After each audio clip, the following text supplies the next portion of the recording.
Sud Radio, les clés d'une vie, Jacques Pessis. Sud Radio, les clés d'une vie, celle de mon invité. Vous avez été le membre le plus discret d'une troupe mythique. Vous avez travaillé dans l'ombre des bronzés, en réglant des projecteurs qui vous ont parfois éclairé. Aujourd'hui, vous vous retrouvez tout seul, ou plus exactement seul en scène. Bonjour Bruno Moineau. Bonjour. Alors c'est vrai qu'on vous connaît à travers les bronzés, à travers tous vos rôles, on va en parler. Vous êtes seul en scène au Petit Mathurin le lundi et le mardi avec un spectacle que vous avez écrit et que vous jouez, c'est votre premier seul en scène, on va en parler. Et le principe des clés d'une vie, c'est d'évoquer votre parcours à travers des dates clés. Donc on va le faire. Et la première, c'est le 20 juillet 1978, votre première télé dans l'affiche rouge. Est-ce que ça vous dit quelque chose? Alors l'affiche rouge, bien sûr. Je me souvenais pas d'avoir fait une télé avec l'affiche rouge. Si, c'est passé dans Caméra Jeu. Ah oui, oui. Ben voilà, oui. C'était quoi? Ça avait rien à voir avec l'humour, là? Ah non, pas du tout. C'était un film qui avait été réalisé par un réalisateur communiste, je me souviens. Oui. C'est une fiche, vous savez, c'est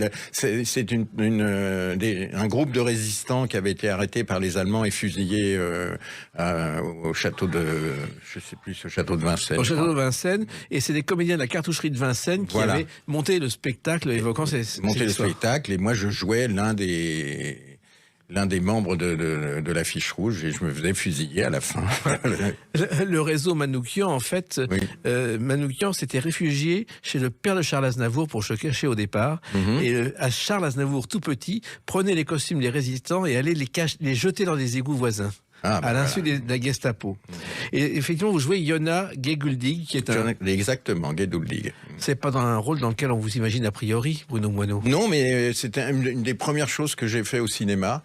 Et ce qui était rigolo, c'est que sur ce film, Josiane Balasco était costumière. Et moi, on m'avait proposé le rôle, donc je jouais comme comédien. Et la malheureuse, elle disait, oui, mais en réalité, c'est moi qui suis comédienne. Ça faisait rire tout le monde. Elle n'avait pas encore eu le succès qu'on connaît. Dans ce film, il y avait aussi Pierre Clémenti. Oui, Pierre Clémenti, exactement. Qui a tourné avec Visconti Buñuel, qui a eu des gros problèmes de drogue, de soupçons de drogue, et qui a passé 17 mois en prison en Italie. Oui, je connais ça, oui. Alors, c'est quand même un rôle dramatique. Quand vous étiez arrivé là-dedans, c'était un casting? Alors non. C'était parce qu'on avait fait un film avant qui s'appelait Une fille unique, qu'on avait tourné l'été 75, qui était avec des amis du cours de théâtre de Josiane. Il y avait Sophie Cheminot, il y avait Serge Maggiani, Bruno Labrasca, je sais plus. Et en fait, c'est ce film-là qu'on avait fait avec nos deniers, un film en noir et blanc qui se passait pendant les événements de 1936. C'était pareil, c'était très sérieux. C'était pas du tout ce que j'ai fait après. Et une fois terminé, il est sorti en salle, il a fait 4 entrées en gros. Quand même, oui. Et, par contre, il y a une boîte de prod qui s'appelle Z Productions.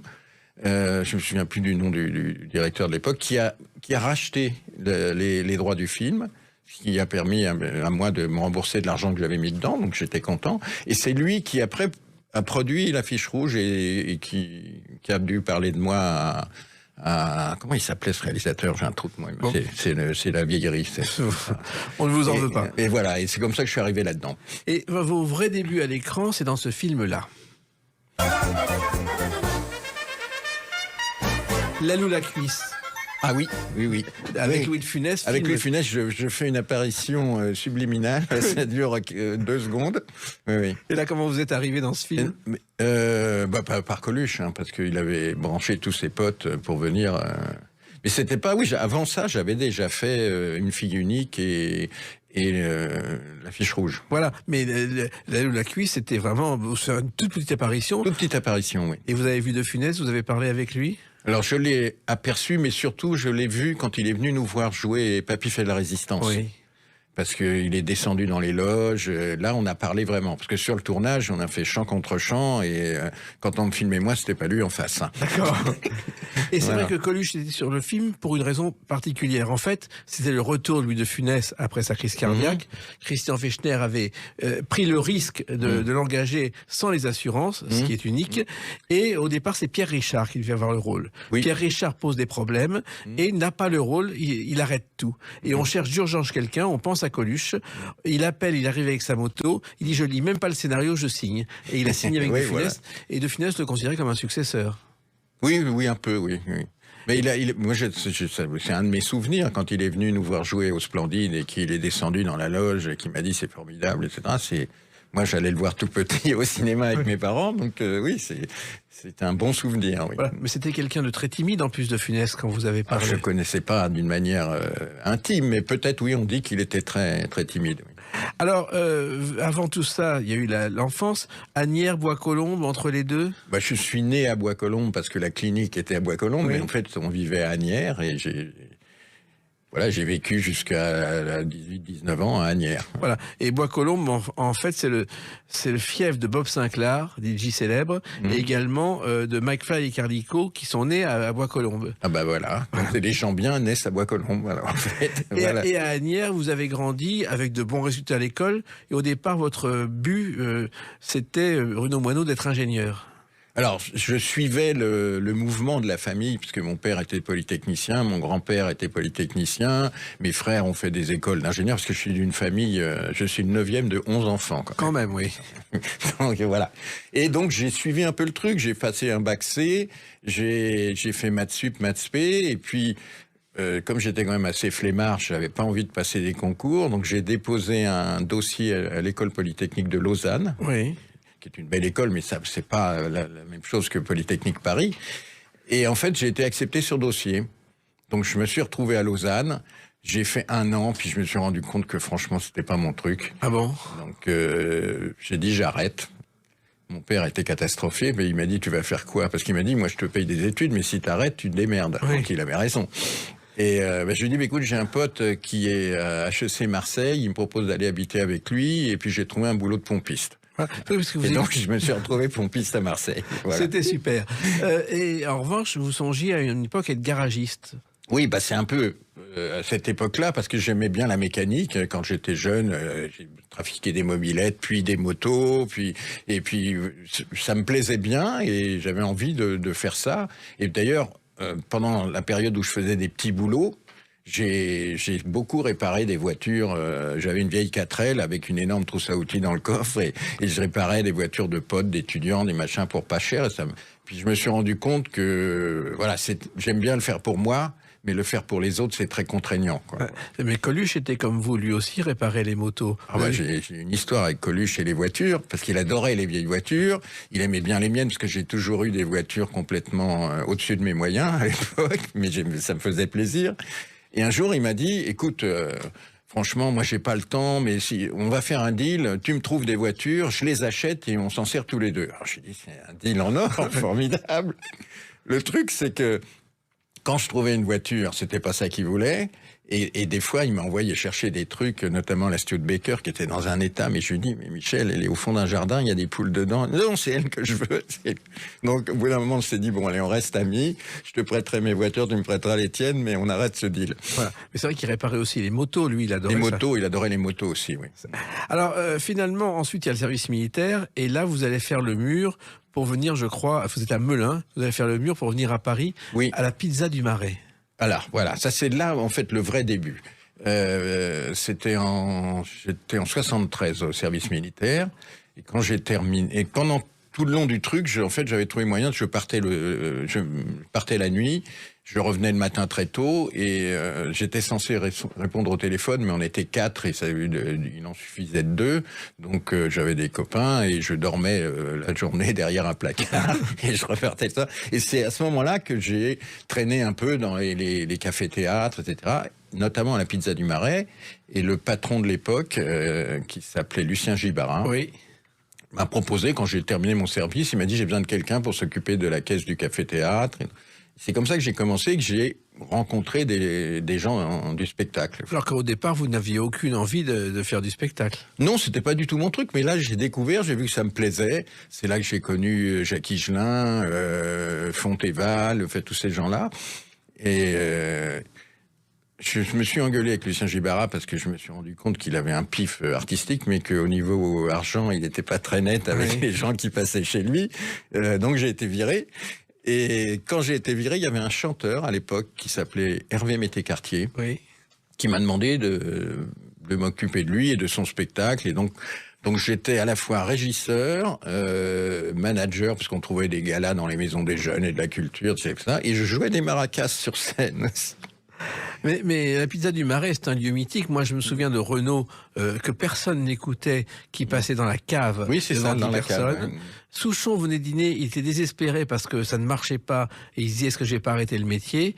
Et Lucien Gibara, qui avait également, je crois, la Cour des Miracles, un autre lieu. Après, oui. Ensuite, oui. Il a fini tristement en explosant dans sa voiture. Et parce que... Entre-temps, il était un peu tombé dans la drogue, il avait fait de la prison, c'était compliqué la vie de Lucien. Oui, c'était compliqué. Enfin, le mystère de cet assassinat n'a jamais été élucidé. Ça n'a jamais été élu. Mais je me souviens, parce qu'il y avait eu un article à l'époque, en parlant de Lucien Gibara et en laissant supposer qu'il avait des relations un peu avec des gangsters. Oui. Et Jacques Higelin m'appelle, il me dit « Oh, il faut qu'on fasse une pétition, c'est une honte qu'on dise du mal de Lucien. » Je lui dis « Écoute Jacques, est-ce que tu penses qu'un matin, tu vas monter dans ta bagnole, elle va exploser ?» Il dit « Bah non. » Je lui dis « Bah oui. » Donc voilà, ne faisons rien, laissons faire les choses. Vous avez eu raison. Et une autre date est importante pour vous, Bruno Moineau. Ça a été une autre forme d'explosion, le 17 octobre 1979. À tout de suite sur Sud Radio avec Bruno Moineau. Sud Radio, les clés d'une vie, Jacques Pessis. Sud Radio, les clés d'une vie, mon invité Bruno Moineau. Nous parlerons tout à l'heure de votre premier seul en scène. Bruno Moineau imite mal les humains au Studio Maturin. On en parlera tout à l'heure, c'est un spectacle le lundi et le mardi. On a évoqué vos débuts dans le cinéma, cinéma et théâtre. Oui. Et là, le 17 octobre 79, c'est une date que vous n'avez pas oubliée. Non, ça c'est la première du Père Noël est une ordure, splendide rue des Lombards. Ouais, il y avait, je crois, une dizaine de personnes dans la salle. Moi, j'étais là le lendemain et je connaissais pas du tout le spectacle. On pleurait de rire, mais on n'était pas encore très nombreux. Non, pas encore. Il y avait un peu de gens qui s'intéressaient à nous parce qu'on avait eu le succès avec Amour, coquillage et crustacés et puis le film Les Bronzés. Donc, mais au départ, ça a démarré tout doucement, mais très vite, ça s'est emballé. Et on avait, il y avait 180, 200 places en serrant bien et il y a eu 200 personnes qui attendaient dans la rue. C'est pour ça que au bout de 3 mois, on est parti à la Gaîté Montparnasse. Comment c'est né ce Père Noël est une ordure? C'est un esprit de troupe? Oui, c'était. On écrivait en groupe, on cherchait des idées en groupe, et le Père Noël, je me souviens plus qui a lancé l'idée de parler des. À l'époque, il y avait un truc qui s'appelait SOS Amitié. Je sais pas si ça existe. Je crois que c'est Thierry encore. Lhermitte qui a pensé à ça. C'est possible, Oui. c'est possible. Et puis après, on est parti, on a chacun pensé à des personnages qu'on connaissait, et voilà. Alors, il se trouve que le personnage de Josette, c'est Thierry Lhermitte qui l'a trouvé. Et c'était, au départ, c'était un SDF qui vivait dans son quartier, qui amassait les bouteilles vides pour les revendre ensuite. Oui, je crois que c'était une femme d'ailleurs, qui avait un caddie et qui récupérait les bouteilles. Il y a Marianne Chazelle, son chuintement, c'est un dentiste qui lui a fait l'appareil nécessaire, je crois. Exactement. Et oui, c'est cela, c'était l'ex-impresario de Thierry. C'était l'agent de tout le Splendide. Voilà. Et vous, votre personnage, il est mythique. C'était un personnage avec le gâteau qui a été une révolution, dont on parle encore aujourd'hui. On en parle encore aujourd'hui, beaucoup, oui. Comment c'est né ce personnage?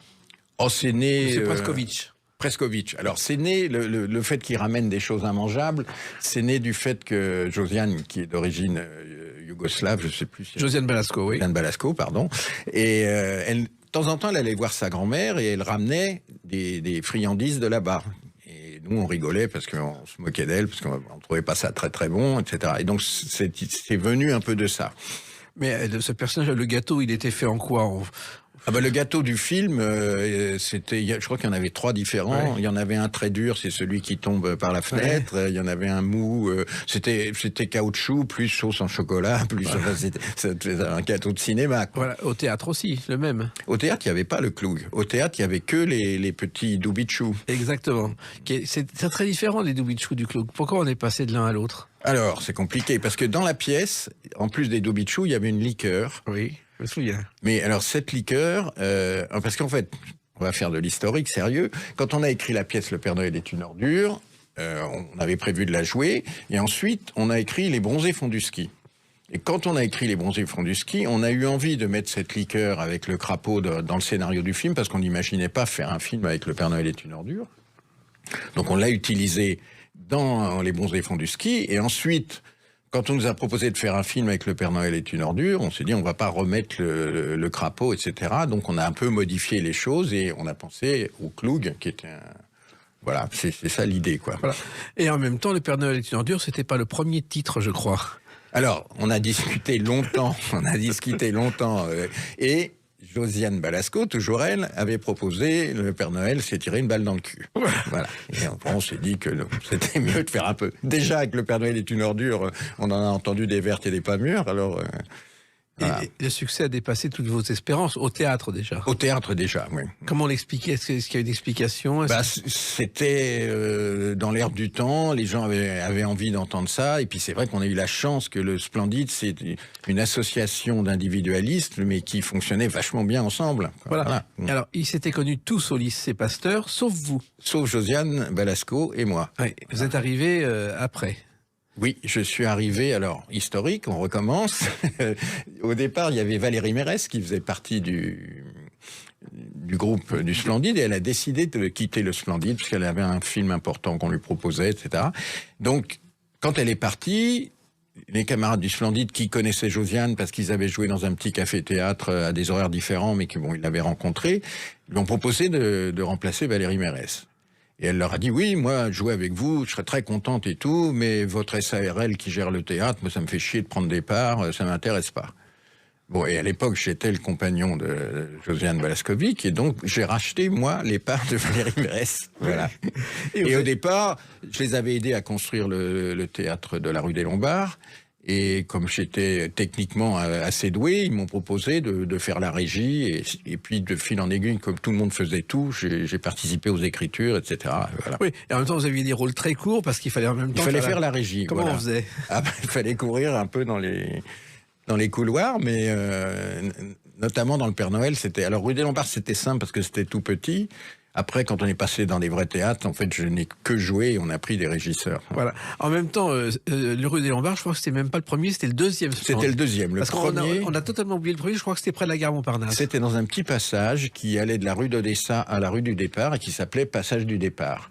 Et dans ce passage, il y avait le premier Splendide, le premier café de la gare qui ensuite est devenu le Vrai Chic parisien, et il y avait même le premier Lucernaire. C'est fou. Donc c'était quand même un lieu très concentré. Ouais. C'était tout petit, beaucoup trop petit pour... Non, et puis surtout, à l'époque, il y avait un gérant qui avait tous ces locaux et qui nous les sous-louait, enfin, et qui a été exproprié parce qu'ils ont reconstruit des immeubles au moment de la tour Montparnasse, etc. Donc on était obligé de partir de toute façon. Mais il y avait il y avait 100 places. Et moi, je les ai connus à cette époque-là, mais je faisais pas partie de la troupe et j'ai joué avec eux que à partir de la rue des Lombards. Et en même temps, rue des Lombards, tout a été refait par la troupe, les murs, les peintures, tout. On a fait presque 1 an de travaux. Ouais. Et il y avait d'ailleurs d'autres musiciens qui sont passés rue des Lombards. Et justement, le nom était le même, la troupe du Splendide, l'orchestre du Splendide. Alors, qu'est-ce qu'on attend pour être heureux? Qu'est-ce qu'on attend pour faire la fête? Il y a des violettes. Ça, c'est l'orchestre du Splendide avec Xavier Thibault et Jacques Delaporte. Et ils étaient aussi au Splendide. Alors, l'histoire, c'est que rue des Lombards, on avait une très grande cave qu'on n'utilisait pas. Et quand Xavier et Jacques ont voulu monter cet orchestre, on leur a prêté la cave et ils répétaient. Et le jour où ils ont été prêts, on leur a dit, écoutez, nous, le dimanche et le lundi, on joue pas. Si vous voulez, on vous laisse la salle. Et ils ont commencé comme ça. Puis, à l'époque, ça nous est rigolé d'avoir le Splendide et son grand orchestre. On n'était pas très connus, donc le nom est resté. Et ils ont eu beaucoup de succès. Moi, je me souviens, et c'est assez triste, de Jacques Delaporte, pas loin du 3e Splendide, dans un café. Il était là le soir au piano, tout seul. Il jouait dans l'indifférence générale quand il a quitté le Splendide. Alors, le grand orchestre sans Jacques a un peu disparu. Oui. Et Jacques sans grand orchestre, il a fait des musiques de films, il a fait des choses comme ça, mais il a eu des vrais problèmes. Et il s'est retrouvé le soir là-bas, juste à côté du 3e Splendide, parce qu'il y a eu un 3e Splendide. C'est l'actuel Splendide. Exactement, qui est né, je crois que c'était un cinéma porno avant. Oui, au tout départ, c'était un music-hall de quartier. Oui. Maurice Chevalier a chanté là-bas, Mistinguett. J'ai fait un peu l'historique à une époque. Et puis nous, quand on l'a repris, c'était devenu un cinéma porno. Oui. Oui. Et là aussi, il fallait trouver un lieu parce que c'était trop petit. Là, c'était parce que quand on est parti jouer Le Père Noël est une ordure à la Gaîté Montparnasse, on s'est dit, on remplit une salle de 400 et quelques places, on s'est dit, cherchons autre chose. Et pendant qu'on jouait Le Père Noël est une ordure, j'ai cherché, c'est là qu'on s'est associé avec Christian Spielmacher, qui lui venait du Café de la Gare, et on a trouvé ce lieu qu'on a retapé un peu et on a démarré avec Papy fait de la résistance. Exactement. Et vous êtes devenu directeur de ce lieu, ce que vous n'imaginiez pas au départ. J'étais déjà gérant parce que quand je suis arrivé au Splendide en 76, 75, très vite ils m'ont collé la gérance parce que ça les emmerdait. Oui. J'étais déjà gérant du Splendide et donc je suis logiquement devenu directeur et j'avais demandé à ce qu'on s'associe avec Christian, qui lui n'avait pas de velléité de comédien, mais comme à l'époque je jouais encore, etc., je voulais avoir quelqu'un qui s'occupe beaucoup plus de l'administratif. L'histoire du Splendide, c'est une histoire unique finalement, parce que on n'a jamais retrouvé une troupe avec des individualités qui sont devenues des stars ensuite. Il y a eu les Inconnus, oui. Il y a eu, il y en a eu un peu, mais pas comme le Splendide, c'est vrai. Est-ce que vous mesuriez à l'époque ce que ça allait devenir et le succès et l'impact éternel ? Non, pas du tout. On faisait des choses qui nous amusaient, on avait envie que ça fonctionne, et puis voilà. Vous avez même hésité à monter le spectacle au départ, je crois. Le Père Noël, oui. On l'a répété un peu, et on a arrêté les répétitions en se disant non, ça va faire rire que nous. Ah bon ? Oui, parce que on se disait non, nous on était morts de rire, mais on se disait si on n'était pas sûr que ça. Et puis comme on n'avait pas grand-chose d'autre, on s'est dit allez, tant pis, on y va et on a bien fait. Je crois. Une autre date justement importante pour vous par rapport à cette troupe, c'est le 12 mars 2021. On en parle dans quelques instants sur Sud Radio avec Bruno Moineau. Sud Radio, les clés d'une vie, Jacques Pessis. Sud Radio, les clés d'une vie, mon invité Bruno Moineau. Nous nous retrouvons seul en scène dans Bruno Moineau imite mal les humains le lundi et le mardi au Studio Mathurin. Ça, on en parle tout à l'heure parce qu'on continue sur votre parcours.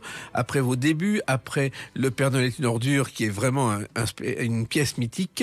Le 12 mars 2021, ça a été la consécration, je crois. Je crois que c'est à l'Olympia où vous avez reçu un César d'honneur pour les bronzés. Un César d'honneur pour la troupe, pour la troupe du Splendide. Oui, c'était bien parce que enfin la comédie était reconnue officiellement parce que au César c'est rare qu'ils récompensent des comédies. Voilà. Et là, ça a été vraiment une consécration. C'était une surprise pour vous, pour la troupe, de voir ce genre. Oui et non, on était contents et surpris aussi parce qu'on s'attendait pas à ce qu'on nous propose ça. Ouais. Il se trouve que la soirée était un peu pourrie, c'était le Covid. C'était très spécial. Les enchaînements n'étaient pas réussis. Non, c'était vraiment pas bien. Voilà. Mais heureusement, vous avez sauvé l'honneur. Et je crois que le plus étonnant, ça a été Thierry Lhermitte. Il est revenu avec son costard du Père Noël. Oui. Alors, il l'avait toujours, il l'avait gardé ? Il l'avait, il était un petit peu serré dedans, mais ça ne se voyait pas trop. Et il n'avait rien dit à personne. Donc on l'a vu arriver avec son costume et ça nous a fait rigoler. Ouais. Voilà.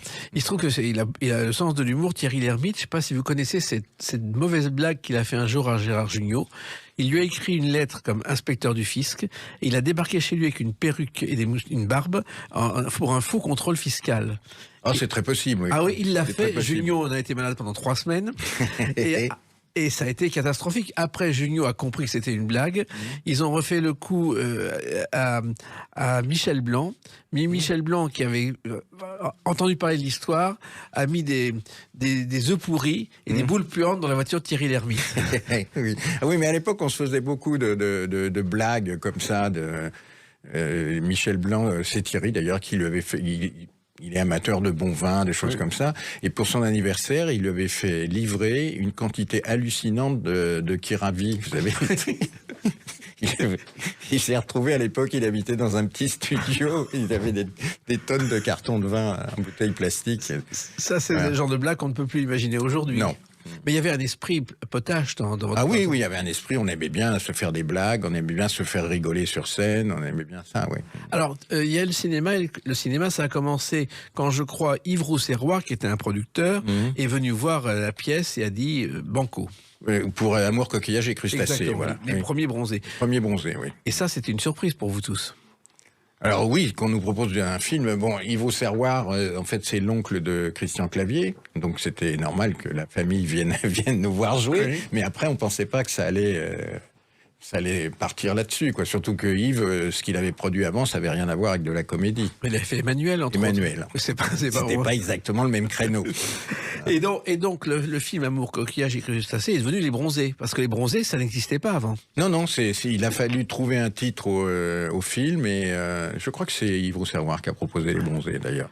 Et ça a été un succès aussi, mais surtout Les Bronzés vont du ski. Comment c'est né ce film, finalement? Alors, c'est né, nous, on n'avait pas envie de faire une suite. On avait un scénario, une histoire de terroristes un peu pieds nickelés qui détournaient un avion, etc. Et personne ne voulait de cette idée. Et Yves nous a dit, mais il faut faire une suite, tout ça. Et puis il nous a convaincus et on a bien fait, parce que voilà, on a écrit la suite. Vous avez écrit la suite au sport d'hiver, c'était logique. Exactement. Et là, vous avez aussi un rôle culte, Gilbert Seldman. Voilà, avec la scène de la crêpe au sucre qui me suit depuis. Il m'est arrivé une histoire de fou avec ça. J'étais avec un ami dans une crêperie près du canal Saint-Martin, et le patron de la crêperie, qui est un jeune mec, il doit avoir 35 ans, me reconnaît, il vient me voir, il me dit « Oh, je suis trop content, la crêpe au sucre », il fait des selfies, voilà, bon. Et au moment de partir, il me dit « Il faut que je vous dise quelque chose, parce qu'il y a 3 personnes qui ont éclairé ma jeunesse. » Je dis « Ah bon, mais Tyson, Zidane et vous. » Alors j'étais pétrifié. Et en partant, mon copain me dit, imagine, il rencontre Tyson. Et lui dit... Donc, voilà. Et la crêpe au sucre, c'est né comment? Parce que la crêpe au sucre prenait des œufs, etc. Tout le monde le fait encore aujourd'hui, Bruno. Oui, bah, l'idée, c'était qu'on voulait se moquer des crêperies un peu branchouilles qui font des trucs compliqués, alors qu'une crêpe, il n'y a rien de plus simple qu'une crêpe. Et donc, on a imaginé ce personnage basique qui veut une crêpe au sucre avec une bière, et puis voilà, quoi. Il y a des phrases cultes aussi dans ce film qui vous sont restées en permanence. Les gens vous citent sans savoir que c'est vous qui avez prononcé ces phrases. Oui, il y a des répliques, notamment dans le Père Noël. Oui, ça, il y en a beaucoup. Oui, Alors, il faut savoir que la crêpe, l'origine, c'est au XIIe siècle. On a rapporté des croisades. La plante des 100 jours, qui était le sarrasin. On a cherché un lieu humide pour l'avoir poussée. Et c'était la Bretagne. Et c'est comme ça que la crêpe est arrivée en Bretagne avec la duchesse Anne de Bretagne, très exactement. Alors, je suis content d'être venu à Sud Radio parce que j'apprends plein de choses. C'est vraiment bien, oui. Alors, Papy de la Résistance, c'était un autre rôle. Bruno Moineau, c'était un gestapiste. Alors, dans le film, oui. Parce qu'en fait, je vais vous faire encore de l'historique. Dans la pièce, je jouais l'aviateur anglais. Oui. Et quand Christian Fechner a monté le film, il a voulu rajouter des gens connus, etc. Et il m'a dit, je suis embêté, mais on va prendre un vrai anglais, ça sera plus crédible, etc. Donc, je me suis retrouvé à faire un petit rôle de gestapiste dans le film. Mais donc, j'avais un peu en travers à l'époque, parce que le rôle de l'aviateur anglais était beaucoup mieux dans la pièce. Mais comme il n'y a pas de vidéo de la pièce, on en a une, mais qui n'est pas commercialisable. Donc, voilà. Oui, c'est vrai que c'est étonnant qu'on n'ait pas commercialisé ou tourné. Parce que à l'époque, ils pensaient, à tort, puisque nous on l'a fait avec le Père Noël, on avait la vidéo de la pièce et le film, et aujourd'hui les deux passent encore régulièrement à la télé. Mais à l'époque, je pense que c'est Fechner qui avait peur qu'une vidéo de la pièce concurrence le film. Et Bruno Moineau, être un officier gestapiste, c'est pas bon pour sa réputation. On vous a pas montré du doigt ensuite? Non, parce que c'était très discret dans le film, franchement. Ouais. Il y en a un autre qui a joué ce rôle-là, c'était Francis Blanche dans Babette s'en va en guerre, Papa Schutz, et ça l'a tellement poursuivi que chaque fois qu'il fallait un officier un peu gestapiste dans un film en Italie, on appelait Francis Blanche. On appelait Francis Blanche, et ben voilà. Il a tourné une vingtaine de films. Et puis il y a eu Les Bronzés 3 aussi, ça c'était une surprise parce que c'était très différent. Et c'était très différent, c'était 30 ans après. C'était encore Christian Fechner qui voulait à tout prix. Puis je pense qu'à l'époque, il savait déjà qu'il était malade et qu'il en avait plus pour très longtemps. Donc il a mis le paquet, il a dit je veux le faire. Et puis finalement, voilà, on l'a fait. Mais c'était pas une écriture collective. C'était pas exactement la même sauce que les deux précédents. Mais bon, on a rigolé, on a été traités comme des rois. Franchement, et on a fait quand même pas loin d'11 millions d'entrées. C'est pas mal. Donc, bon, après, peut-être, les gens peuvent dire que c'était pas bien, mais voilà. Alors, il y a aussi tout un tas de rôles en dehors des Bronzés que vous avez joué, Bruno Moineau. Alors, c'est des petits rôles dans des grands films. Un loueur de voiture dans Les héros n'ont pas froid aux oreilles. Un accidenté dans Viens chez moi, j'habite chez une copine. Un policier dans Sac de nœuds. Un réalisateur dans Le quart d'heure américain. Et à chaque fois, on vous appelle pour des petits rôles. Oui, parce que les gens... et puis... Moi, je me suis jamais préoccupé, comme j'avais le théâtre qui me prenait beaucoup, et puis ensuite on avait repris le théâtre de la Renaissance aussi, donc j'étais pas mal pris par mon boulot de producteur-directeur, et donc j'allais pas courir les castings. Donc tout ce que j'ai fait, c'est des gens qui me connaissaient, et qui m'aimaient bien, et qui m'ont dit tiens, viens, un clin d'œil, tu viens, et voilà. Il y a eu un clin d'œil de Laurent Baffy, je crois, dans Les Clés de la bagnole. Où il m'a demandé de refaire Preskovic, en fait. Ça l'avait marqué? Oui, c'était. Ben, il y avait dans ce film, il y avait 3-4 acteurs connus comme ça qui venaient faire un clin d'œil par rapport à leur. Et ça, c'est les genres de choses qui vous amusent, parce que... Oui, bah oui, moi, ça me fait rigoler, oui. Mais vous demeurez un artisan du théâtre, parce que diriger un théâtre comme le Splendide, c'est beaucoup de travail, mais à l'inverse d'autres, vous n'êtes pas un grand groupe qui gère 53... Ah bah non. Parce que ça, c'est aussi la mode aujourd'hui. C'est la mode aujourd'hui, oui. C'est la mode aujourd'hui, mais heureusement, il y a des gens... Bon, moi, je suis là c'est depuis longtemps, mais il y a des gens comme Arthur Jugnot et Morgan Spielmacher qui sont des vrais artisans aussi, qui ont envie de faire tourner les théâtres et qui sont là parce qu'ils aiment ça. Et voilà. Alors, ça veut dire aussi, faire une programmation, c'est beaucoup de travail. Oui. Parce que comment on fait? Comment on fait on va voir des choses, on reçoit beaucoup de textes, on se renseigne, et puis c'est vrai qu'aujourd'hui... comme je travaille avec Arthur et Morgane, eux m'amènent des tas de choses avec qui moi j'aurais pas la connexion forcément, quoi. Oui, parce que je crois que dans le temps il y a eu Michel Boujna, Marianne Sergent, André Valardy qui sont passés au Splendide, qui étaient des références. Et beaucoup d'autres. Oui, beaucoup d'autres. Mais oui, mais parce que c'est des gens que j'avais été voir avec mon associé dans des petits cafés-théâtres. Oui, on a eu Muriel Robin, on a eu qui d'autre encore, Élie et Dieudonné. Un spectacle qui était absolument formidable, Eric et Ramsey, si je vous fais la liste, il y en a... Mais des débutants, parce que finalement, le Splendide a été un lieu où des débutants ont grandi. Qui a fait connaître des... Oui, bien sûr, oui. Et ça, il n'y a pas beaucoup de lieux comme ça aujourd'hui où on peut débuter. Il y a des lieux maintenant qui sont des usines à spectacle où il y a 3 horaires par soir avec 4 petites salles et machin. C'est pas du tout la même ambiance, c'est pas du tout le même truc, quoi. Alors, entre deux directions, vous avez quand même joué, et l'un de vos premiers rôles est lié à une chanson. Je m'en vais dimanche à Orly. Gilbert Bécaud qui a fait cette chanson au temps où De Gaulle a inauguré Orly. Orly qui était finalement le premier aéroport de Paris en 1910 parce qu'il y avait eu une énorme crue à Paris et le seul aéroport qui n'avait pas touché, c'est Orly. C'était Orly, parce que c'était sur une plaine. Et je sais qu'il y a un spectacle qui s'appelle Panique à Orly, qui est votre premier spectacle. C'est une pièce que j'ai coécrite avec Philippe Kléber et dans laquelle je jouais. C'était l'histoire de deux terroristes un peu pieds-nickelés qui voulaient détourner un avion pour faire libérer un copain qui était en prison. Enfin, c'est un prétexte. Et c'était vraiment des bras cassés, quoi. Voilà. Et ça vous amusait d'écrire tout seul ou avec d'autres, loin des bronzés? Oui, ça m'amusait de faire des choses seul, oui, parce qu'à l'époque, je gérais le théâtre, mais chacun était parti un peu de son côté. Et alors, j'ai travaillé avec Jacques Delaporte, j'ai fait des chansons avec Jacques Delaporte. Que les paroles, parce que moi, la musique, c'est pas mon truc. Et notamment pour cette pièce-là, j'avais fait une chanson qui s'appelait Panique à Orly. Voilà. Et il y a aussi Tom Novembre à qui vous avez joué. Ça, c'était étonnant dans Jacques le Plusieurs. Oui, Jacques. C'est encore une pièce que là, j'ai coécrite avec Samir Bouadi. Et je l'avais donné à Tom et il m'a dit ah oui ça m'intéresse et voilà on l'a monté au Splendide, ça a pas mal fonctionné. Oui, et c'était une pièce très originale puisque le personnage principal changeait de peau en permanence tout au long du spectacle. Voilà, l'idée c'était un transformiste qui était devenu fou. Et parce qu'en fait, comme il était transformiste, il jouait un jeu avec sa femme, il se déguisait et il la draguait, etc. Et puis un jour, il a eu une révélation, il s'est rendu compte qu'en fait, elle le trompait avec lui-même. Voilà, c'est complètement con, mais donc l'idée c'était ça, il était devenu fou et il traînait dans un bistrot. Et à chaque fois que quelqu'un parlait d'un problème, il s'éclipsait, il revenait avec le costard et il jouait le rôle du personnage dont on avait besoin. Comment on peut faire naître ce genre d'idée ?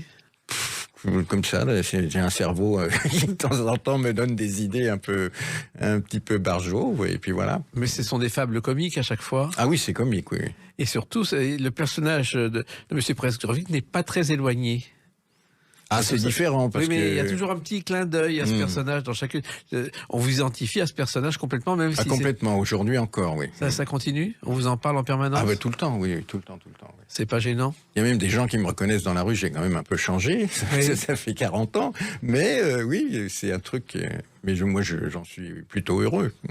Et nous, on est aussi heureux de vous recevoir pour évoquer ce spectacle qui a débuté le 6 mars 2023. À tout de suite sur Sud Radio avec Bruno Moineau. Sud Radio, les clés d'une vie, Jacques Pessis. Sud Radio, les clés d'une vie, mon invité Bruno Moineau, nous avons parlé du Père Noël est une ordure, de tous les spectacles que vous avez faits, de votre direction de théâtre au Splendide. Et puis là, le 6 mars 2023, une nouvelle aventure, votre premier seul en scène, Bruno Moineau imite mal les humains au studio des Mathurins, donc même pas chez vous, et que vous n'avez jamais fait de seul en scène. J'avais jamais fait de seul en scène, et en fait c'est ce spectacle, on l'a écrit à 3 avec Vanessa Sumerage, Samir Bouadi qui est un complice depuis pas mal d'années. Vous avez écrit plusieurs spectacles avec lui, oui. Oui. Et c'est Samir qui m'a poussé, qui m'a dit tu devrais faire un personnage. Puis bon, je me suis laissé bousculer et je ne regrette pas parce que je m'amuse comme un fou et voilà. Mais finalement, pourquoi vous n'aviez jamais fait de seul en scène? Parce que j'ai toujours joué dans des pièces, dans des films. J'avais fonctionné en troupe avec le Splendide, etc. Et voilà. Alors Bruno Moineau imite mal les humains. Pourquoi ce titre et qu'est-ce qu'il y a derrière? Alors ce titre, c'est parce que en fait tous les personnages que je joue dans ce spectacle sont des personnages complètement décalés, un peu fous et qui sont à côté de la plaque. Donc l'idée de Bruno Moineau imite mal les humains, on peut imaginer que je viens d'une autre planète et que je joue des personnages d'humains, mais pas comme il faut. Voilà, c'était un peu ça l'idée. Voilà, avec plusieurs personnages très différents, c'est-à-dire qu'il y a de tout dans ce spectacle. Il y a de tout, il y a un professeur fou, genre Concours Lépine, qui vient présenter un prototype, il y a... un inventeur. Oui, c'est lui, l'inventeur, voilà. Une victime du call center aussi.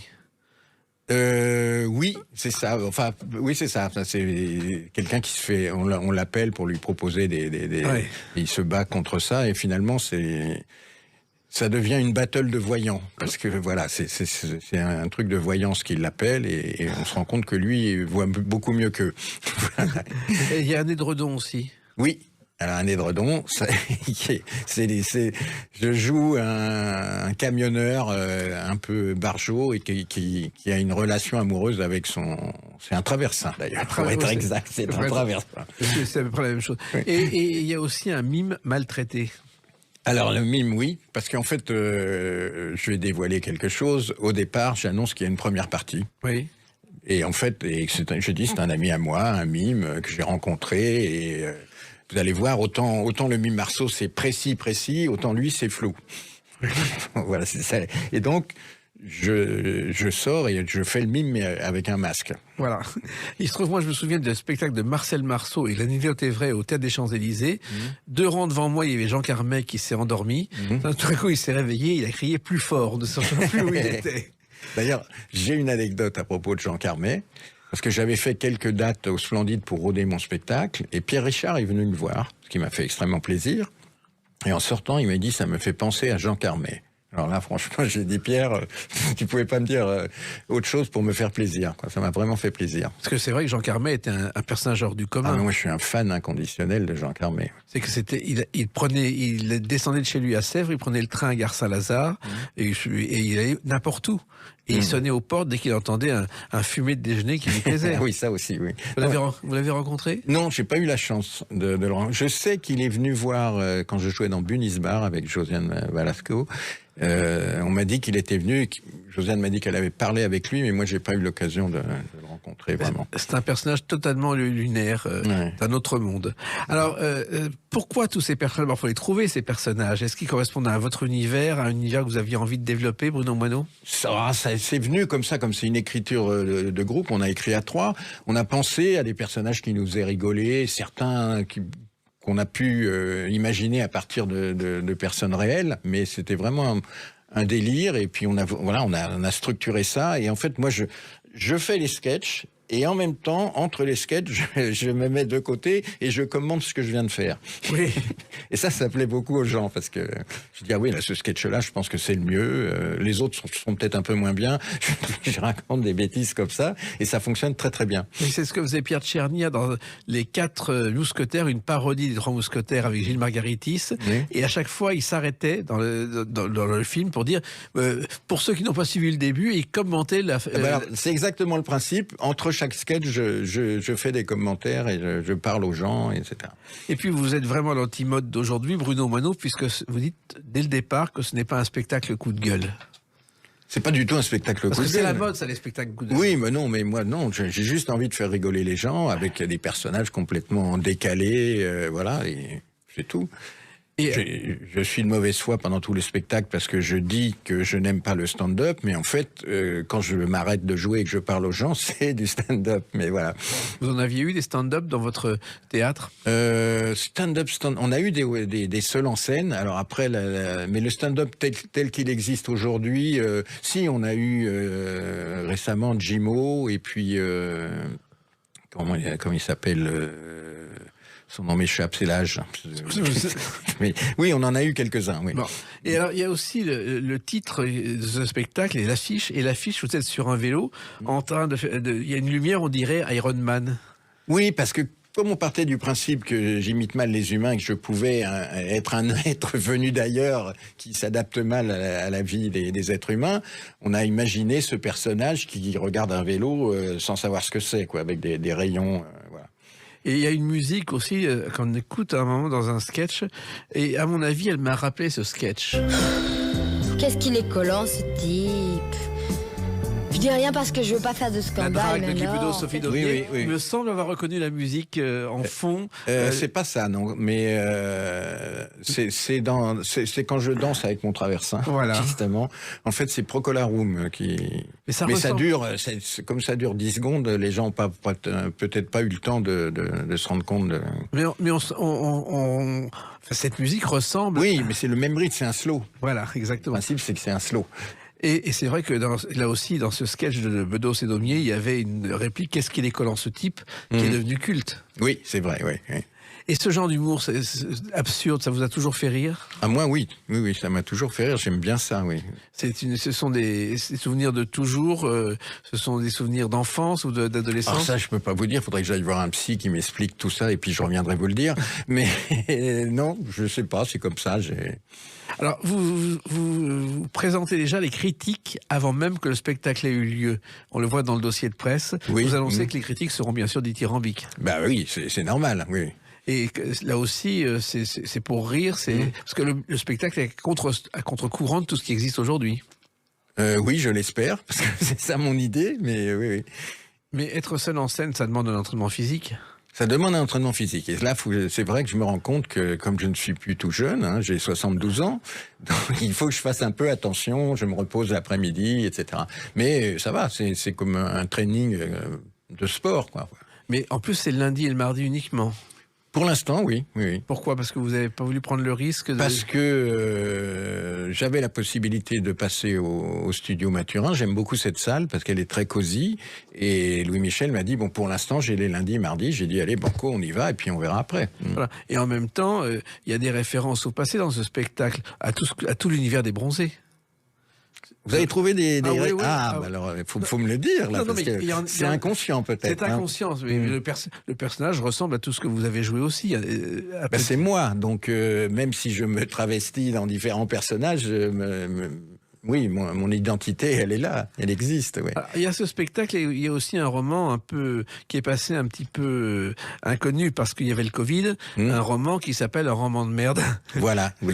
Comment c'est né cette histoire? Alors l'histoire, c'est que je dînais un soir avec Samir Bouadi et Charles Nemes, qui est réalisateur de cinéma, mais qui écrit aussi des très beaux romans. Et Samir écrit des livres aussi, et je me moquais d'eux en disant, mais bon, c'est facile, hein, vous faites les malins parce que vous écrivez des bouquins, moi je peux en écrire aussi. Et ils m'ont dit, mais vas-y, écris un bouquin. Je leur dis, oui, mais ça va être un roman de merde. Ils m'ont dit, ben voilà, t'as le titre. Voilà. Et donc j'ai gardé le titre, et puis je suis parti dans ce délire...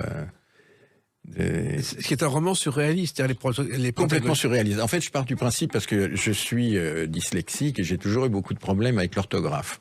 Oui. Donc, j'explique dans ce roman que j'ai inventé une nouvelle orthographe, c'est l'orthographe mono-arbitraire.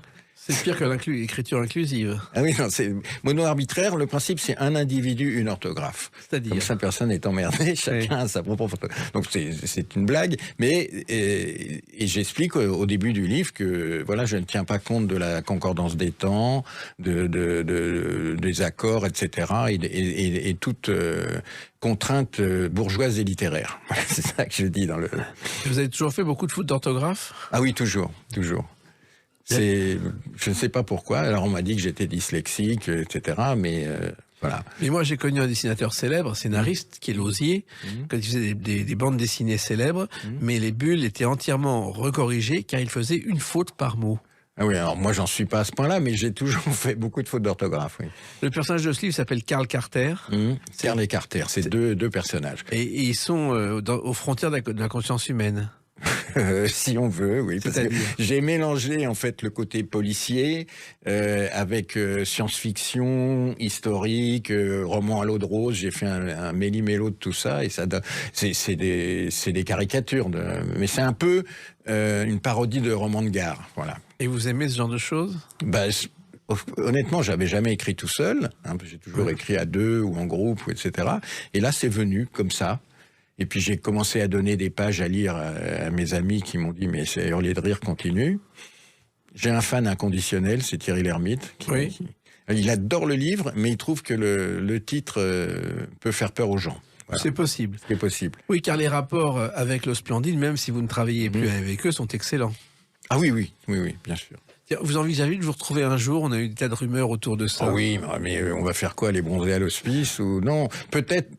Je pense que si un jour on nous propose un film dans lequel on puisse tous jouer, mais qui n'ait rien à voir avec le Père Noël, les bronzés, ça, peut-être ça pourrait se faire. Mais bon, faut se dépêcher, on est plus tout jeune. Oui, mais justement, vous avez l'énergie. Qu'est-ce qui vous maintient avec cette énergie, l'envie de faire un seul en scène, diriger un théâtre, alors que vous pourriez tranquillement être à la retraite? Oui, mais je pense que si j'étais tranquillement à la retraite, j'ai une maison de campagne, j'adore y aller. Mais pas tout le temps, parce que au bout d'un moment, je vais m'ennuyer. J'ai besoin d'avoir des choses, de rencontrer du monde, de faire d'avoir l'adrénaline du spectacle, c'est important, oui. Et de trouver de nouvelles générations de talents, parce que ça fait aussi partie de votre travail. Oui, ça aussi, oui. C'est facile, ça? Il y a un instinct, il y a quelque chose? Non, c'est pas facile. C'est au pif, et on se trompe souvent, et puis on a des réussites, et des fois on trouve la bonne personne, voilà. Est-ce que l'humour a évolué depuis le Splendide, depuis les Bronzés, depuis... Certainement, parce que la société a évolué. On a des choses qui n'existaient pas à notre époque. Le net, les réseaux sociaux, tous ces trucs-là, ça permet... Alors, c'est un peu tout et n'importe quoi, mais ça permet à certaines personnes de faire des choses qu'ils n'auraient pas pu faire avant. Oui, mais on peut plus tout dire aujourd'hui. Les réseaux sociaux s'en mêlent dès que... Oui. Ah c'est ça qui est redoutable. Alors, il y a des gens qui disent, faut faire attention à tout ce qu'on fait. Non, de toute façon, voilà, on est espionné de partout, on fait avec, et puis voilà. Tant pis. Et puis, si ce que je dis et ce que je fais ne leur plaît pas, tant pis. Voilà. On peut espérer que, en tout cas, Bruno Moineau imite mal les humains, ça leur plaise. Le lundi et le mardi à 21h, je crois. À 21h. Au studio des Mathurins. Voilà. Et on verra seul en scène avec tous ces personnages. Avec tous mes personnages. C'est vraiment un truc délirant. C'est très prétentieux de ma part de dire que c'est très bien, mais j'en suis content. Je m'amuse en le faisant et venez voir. Et voilà. Celles et ceux qui nous écoutent viendront vous voir, Bruno Moineau. Merci. Et puis, continuez encore longtemps. J'espère bien, oui. Les clés d'une vie, c'est terminé pour aujourd'hui. On se retrouve bientôt. Restez fidèles à l'écoute de Sud Radio.